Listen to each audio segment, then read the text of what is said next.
दिनांक 31 डिसेंबर व 1 जानेवारी रोजी शौर्य दिन मोठ्या उत्साहात साजरा होत आहे। त्यासाठी कोरेगाव भीमा या ठिकाणी विजयस्तंभ परिसरामध्ये मोठी जय्यत तयारी करण्यात आलेली आहे। आपण पाहू शकता या ठिकाणी लाखो अनुयायी या शौर्य दिनानिमित्त विजयस्तंभाला अभिवादन करण्यासाठी कोरेगाव भीमा या ठिकाणी येत असतात। या ठिकाणी कोरेगाव भीमा विजयस्तंभ परिसराला पूर्ण छावणीचे स्वरूप आलेलं आहे। मोठ्या प्रमाणात नागरी सुविधा या ठिकाणी समितीच्या वतीने व प्रशासनाच्या वतीने तयार करण्यात आलेल्या आहेत। आपल्या सोबत आहेत विजयस्तंभ सेवा समितीचे अध्यक्ष सर्जेराव वाघमारे। सर्जेराव, काय सांगाल, कशा पद्धतीने विजयस्तंभ अभिवादनाची तयारी करण्यात आलेली आहे? 1 जानेवारी 2024 ला संपूर्ण देशभरातून 24 ते 25 लाख भीम अनुयायी मानवंदना देण्यासाठी येतील, याचा अंदाज लक्षात घेता माननीय जिल्हाधिकारी राजेश देशमुख साहेब आणि आम्ही समितीचे संपूर्ण सभासद यांनी या ठिकाणी जय्यत तयारी केलेली आहे। अंतिम टप्प्यात तयारी आलेली आहे। आज ही तयारी संपूर्ण पूर्ण होईल। आपण आत्ताच पाहिला असेल तर फायर ब्रिगेडच्या माध्यमातून ह्या जयस्तंभाची आता स्वच्छता करण्यात आलेली आहे। आज दुपारनंतर फुलांची सजावट या ठिकाणी वरती चढवली लागणार आहे आणि येणाऱ्या लाखो लोकांसाठी नागरी सुविधा उपलब्ध करून दिल्या गेलेल्या आहेत। अंदाजे 24 ते 25 लाख भीम अनुयायी या ठिकाणी येणार आहेत। याचा अंदाज लक्षात घेता त्यांच्या सुरक्षेच्या दृष्टिकोनातून पोलीस फौजफाटा हजारोच्या संख्येने या ठिकाणी उपस्थित आहेत।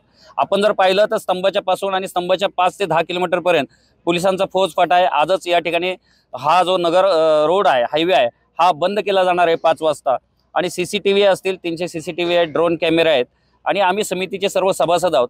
आम्ही सर्वच मिळून या नियोजनामध्ये तयारी करत आहोत। आपण जर पाहत असाल तर यावर्षी खूप थंडी आहे। थंडी असून देखील आजच हजारोच्या संख्येने लोक या ठिकाणी येऊन मुक्कामाला राहिलेले आहेत कालपासूनच।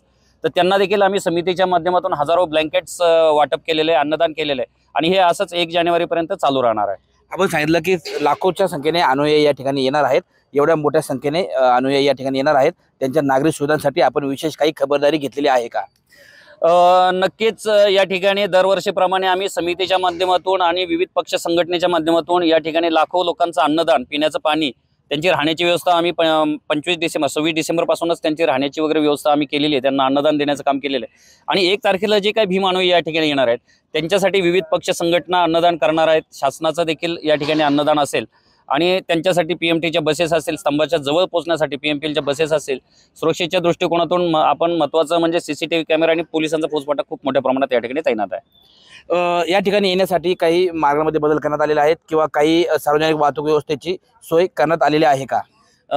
नक्कीच PMPLच्या जे बसेस आहेत किंवा ST जे मराठवाडा, विदर्भातून किंवा महाराष्ट्रातून विविध भागातून भीम अनुयायी येत असतात त्यांच्यासाठी स्पेशल STची आम्ही विनंती केली होती माननीय जिल्हाधिकारी साहेबांना, मंत्री महोदयांना, तर ते देखील नक्कीच होईल। आम्ही रेल्वे प्रशासनाला देखील पत्रव्यवहार केलेले आहेत आमच्या पक्ष काही संघटनांनी की काही रेल्वेसुद्धा आपण फ्री केल्या पाहिजेत आणि PMPLच्या बसेस शेकडोच्या संख्येने, म्हणजे पुण्याच्या दिशेने 600 बसेस आणि नगरच्या दिशेने 400 बसेस, असे जवळजवळ हजारो बसेसची व्यवस्था देखील केलेली आहे आणि त्या बसेससाठी किंवा येणाऱ्या नागरिकांच्या गाड्यांच्या पार्किंगसाठी कमीत कमी 200 एकर जागा माननीय जिल्हाधिकारी साहेब यांनी रिझर्व केलेली आहे। कोरेगाव भीमा येथील विजयस्तंभ परिसरामध्ये 206वा शौर्य दिन यावर्षी साजरा होतोय।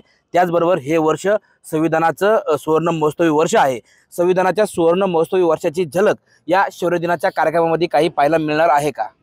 नक्कीच आपण या विजयस्तंभाचं यावर्षीची जी सजावट पाहिली ती या फुलांच्या सजावटीमध्ये आम्ही संविधानाची जी प्रत आहे, संविधानाची प्रत आम्ही या ठिकाणी लावणार आहोत। डॉक्टर बाबासाहेब आंबेडकरांचं तैलचित्र आणि संविधानाचं तैलचित्र हे लावणार आहोत आणि या सुवर्ण महोत्सव वर्षाला आम्ही एक प्रेरणा देणार आहोत। 206वा शौर्य दिन कोरेगाव भीमा या ठिकाणी विजयस्तंभाला अभिवादन करून साजरा करण्यात येणार आहे। त्यासाठी प्रशासनाच्या वतीने व विजयस्तंभ सेवा समितीच्या वतीने जय्यत तयारी करण्यात आलेली आहे।